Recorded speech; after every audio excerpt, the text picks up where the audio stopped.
In early 1997, a chilling phenomenon gripped the United States, a series of deaths linked not just by tragedy, but by a haunting symbol, the smiley face.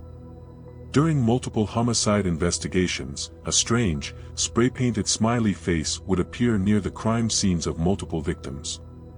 The Smiley cases center around mysterious deaths of young men whose bodies were discovered in waterways across multiple states. Police think that these mysterious deaths are just tragic accidents, but some would argue they are the works of something more sinister. What began as isolated incidents soon revealed a disturbing pattern due to the constant reappearance of an eerie smiley face. The victims were vibrant young men with promising futures ahead. They were athletes, scholars, and beloved members of their communities. But their lives were tragically cut short, leaving families shattered and communities reeling. Patrick McNeil was reported missing a little after midnight on February 7, 1997. Patrick and his friends were out drinking at the neighborhood bar. He stepped out for some fresh air and shortly after his friends went to check on him, and he was nowhere to be found. Shortly after investigations, it was discovered that he was potentially being followed by an unknown vehicle. After 2 months of searching for Patrick, the search comes to a tragic end. On April 7, his body was found floating in the river, 12 miles south from Manhattan to the Owl Head water pollution plant, in Brooklyn. It is noted that the way the current was, his body should not have ended up where it did. Things were not adding up. There were a few disturbing pieces to this case right off the bat. Patrick's body was found facing up, and drowning victims are almost always facing down. The autopsy showed that the cause of death was undetermined. The lead investigator found that his body had burn injuries, along with damage to his upper skull. His alcohol content was moderate, which shows he was not belligerent drunk, which doesn't prove the theory of him falling into the water due to being intoxicated. The decomposition rate of Patrick's body does not match the examiner's timeline as well. There were more questions than answers after his body was found. Little did they know, after the incident, crime scene photos would depict something more sinister and disturbing, a spray-painted smiley face, possibly the calling card of a cold-blooded killer. Less than 2 years after Patrick McNeil's disappearance, 2 more bodies were found in the East River. These 2 tragic deaths were a mystery as they still are unsure how these young men got into the river. As bodies surfaced in rivers, lakes, and streams, investigators were confronted with a baffling mystery. Despite their best efforts, they struggled to piece together the puzzle. Much like Patrick's case, the grim markings of a smiley face were found at each crime scene. What drove these young men to their watery graves, and who was behind the sinister smiley faces left as grim markers? Kevin Gannon was one of the lead investigators for Patrick's case. He retired in 2001 but could not get this case out of his mind, along with the other 2 deaths that took place shortly after Patrick's. Kevin began to look further into these deaths after he retired along with his former partner Anthony Duarte. They were able to find more accidental drownings that all fit the same profile as Patrick's. They were not alone in their findings and hunches of these being more than accidental drownings accompanied with a smiley face nearby. The victims often vanished after nights out with friends, only to be found days or weeks later in bodies of water far from where they were last seen. Some showed signs of alcohol consumption, leading some to speculate about accidental drownings. But others believed there was more to the story due to the unusual circumstances.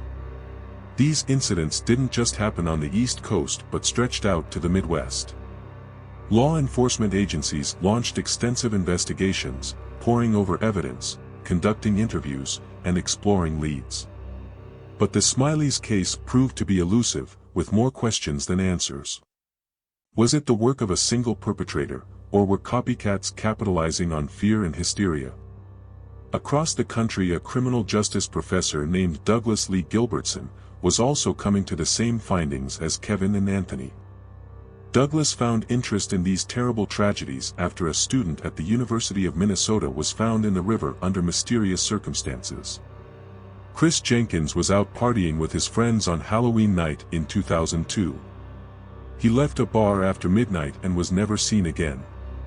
His body was then discovered in the Mississippi River in February of 2023, faced up with his arms crossed over his chest, accompanied with a haunting smiley face nearby. Professor Douglas started to dig into more of these drownings in his area and found that he was onto something more. He formed a team of students from the Criminal Justice Department at St. Cloud State University. They continued researching all the college male students who have drowned in the last few years. Douglas was able to connect over 20 cases where these male students went out for a night of partying only to be found missing the following day, to then found in a body of water nearby. Douglas was able to come up with a victim profile that fit right along with Kevin and Anthony's. What was most eerie about the cases is that they did not know they were on the same crime trail, nor did they have any idea about the other investigations. Lee finds that the similarities in these murders are too close to be accidents, as the police keep stating. Kevin and Anthony go to St. Cloud to see what investigations are taking place surrounding these mysterious drownings. After comparing notes with Professor Douglas, they come to find that they have similar findings and decide to come together to try and solve these sinister murders. After a few years of research, they come to the conclusion in 2008 that these drownings are the result of a serial killer or killers. Over 40 drownings from different states have been linked to the Smiley Face Killer. Traces of GHB were found in the victims, which was used to make them more compliant. This made them more easily to abduct, which made it easier to make it seem like these drownings were the result of a night of partying. All of these findings were also accompanied with a spray-painted smiley face nearby. The Smiley's case sparked a flurry of theories and speculations. Some believed in the existence of a calculated killer, stalking victims, and leaving behind the sinister smiley faces as a haunting signature. Others questioned whether the smiley faces were mere coincidence or the result of overactive imaginations. Many people feel that because the smiley faces are not consistent in appearance, they are just a coincidence. The FBI have tried to close these cases by saying these were just terrible accidents. They continue to say that Kevin Anthony's theory is nothing more than hearsay, which brings more questions to these chilling murders. Today, the Smiley's case remains unsolved, a haunting reminder of the mysteries that lurk in the shadows of our society. Families continue to mourn their loved ones, communities grapple with fear, and investigators remain vigilant in their pursuit of truth and justice. But amidst the darkness, there is hope, hope for closure, hope for answers, and hope that one day, the truth behind the Smileys will finally be revealed.